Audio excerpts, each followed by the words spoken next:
Hey guys, it's Danny. Alrighty, today, two subjects. I need some help from you guys with identifying what the heck this plant is.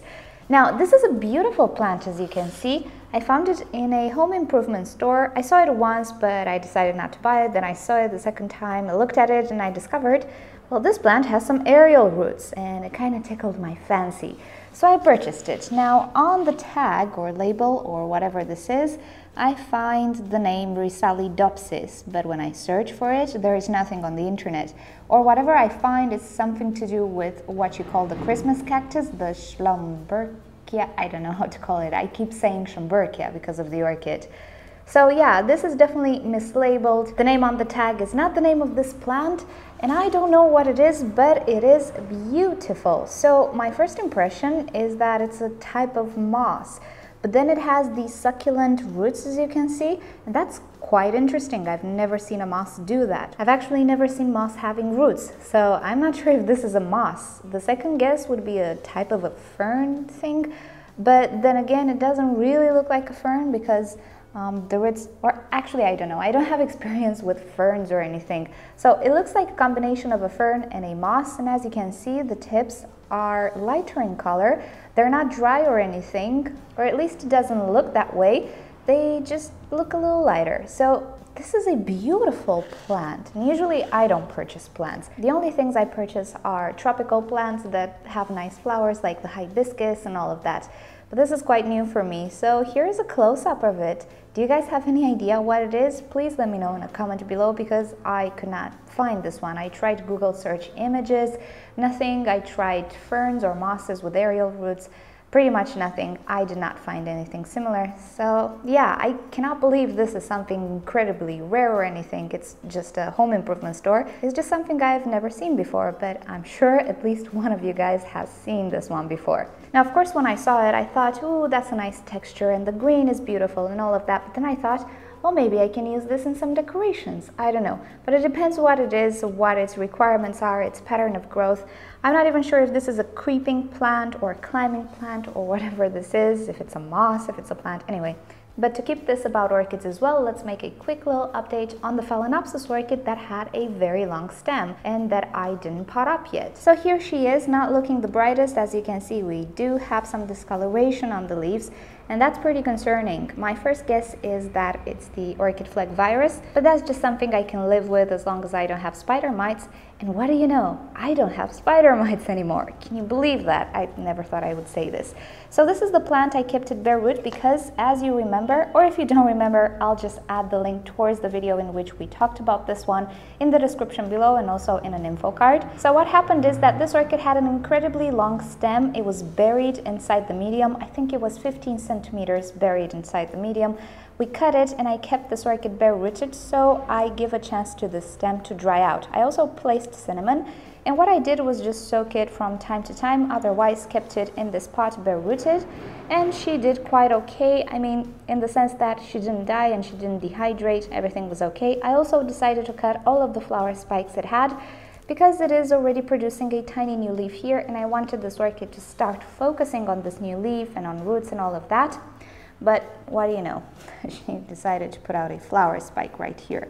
So I'm guessing this is a type of a multifloral hybrid created to be over blooming, over joyous and stuff like that. Now, when we talk about this orchid, many of you guys suggested it is a Doryctenopsis, which is a sort of a combination between a Dorytes and a Phalaenopsis. And if I'm not mistaken, the genus Dorytes does not exist anymore. It has been reclassified to Phalaenopsis, but they both are synonyms. And because these orchids have some differences between them, I think it's okay to still call them Dorytes and Doryctenopsis if it is a hybrid. For all intents and purposes, they require pretty much the same care. There are differences in appearance and blooming, in the sense that Dorytes orchids tend to make a straight flower spike with tiny flowers on top. They don't branch out much, if at all. While Phalaenopsis, as you might know, they do create pretty long flower spikes. Some of them they arch and they can branch out. Even the species, and I'm not referring to summer blooming species like the Bellina, let's say the Schilleriana. The Schilleriana is not a summer bloomer. It creates multiple flowers, multiple branches. It's a wonderful species. So if this orchid would be a Dorytes, pure Dorytes, it would not create so many blooms and so branchy flower spikes. So I don't think it keeps the trait of the Dorytes, other than small flowers flowers and maybe the shape of the flowers, but when it comes to the flower spikes, it's pretty much like a Phalaenopsis. It does branch out like crazy, and it does tend to curve a little bit. So yeah, it might be a hybrid of a Doritas, but it's not a pure hybrid and it doesn't really share the same traits. Care-wise though, it should be treated as a Phalaenopsis. So I think it is time to pot this orchid. So in one of my future videos, I will pot it. We do have some okay-ish roots on it. I will not say great. We do have some roots that dried out. They shall be cut, but it does have a decent root system. For this reason, I think I will leave the flower spike be. As I was saying, I'm a bit more interested in the orchid's well-being than the flower spike, so pretty much I think I will decide along the way depending on what the flower spike does. But I think we can definitely pot this orchid. I think it's been 3 weeks or almost a month since I got it, and that stem is pretty dry right now, so I will pot it. And regarding the flower spike, I don't know. We'll just see how the leaves react. If they start to limp out, then it's time to cut the flower spike. If not, I might just leave the flower spike be. Now, it will also be interesting to see the evolution because of these spots that you see on the orchid. Now, we have some pigmentation here and there. This might be normal. Some Phalaenopsis do have some pigmentation. Just think about the Schilleriana and its hybrids that has a sort of a reddish pigmentation on the leaves, particularly on the underside of the leaves. I'm not sure if this is a Schilleriana hybrid in any way, but there are orchids who have pigmentation, so that's not my main concern. My concern are these spots. Now, as I see them, I told you, I think they are spider mite spots. There might also be some nutrition deficiencies with this orchid, so we'll see when I'll start to fertilize it. When I pot it, I will start to fertilize it as well. So far, it didn't really get any fertilizer, but right now she's starting to grow stuff, so she needs some nutrients. So we'll see if this gets fixed on the new leaves with the fertilizer. But if the new leaves start off green and they start to develop the pitting, I would say it's pretty clear it's the orchid flag virus. If you don't know what that is, you have a link in the description with my observations and pretty much everything I know about it. It's still up for debate if orchids can produce nice looking leaves after having this virus. I do have the Sideria japonica that looks perfectly fine right now, but I do still have some Phalaenopsis that still have pitting on the leaves. So it is a systemic, if you will, virus. Like any virus, it can be overcome by the orchid with her immune system. There's pretty much no medication you can give. So chances of orchids overcoming a virus, well, they exist. They might be slim, they exist. This virus is not like your typical Cymbidium mosaic virus and Oncidium ring spot virus. It's a little milder, if you will, and it depends a lot on the spider mite. Pretty much that's how it propagates the virus itself. But yeah, that shall remain to be seen. So far, yeah, we have a flower spike on this orchid. Another thing I wanted to touch point on. Many of us would be tempted to believe that if an orchid starts to flower, it is definitely doing well, it's happy, it likes something, it likes the medium, it likes the environment. Well, that might be true in some cases, but when it comes to Phalaenopsis, especially complex hybrids, I never trust them when it comes to this, no matter what. And this is one of the examples. Would you say this orchid is happy? I would not. It has a disease, it suffers from some root loss, it had its stem cut, pretty much who knows what tragic history it has, and still it is producing a flower spike. Is this a sign of happiness? No.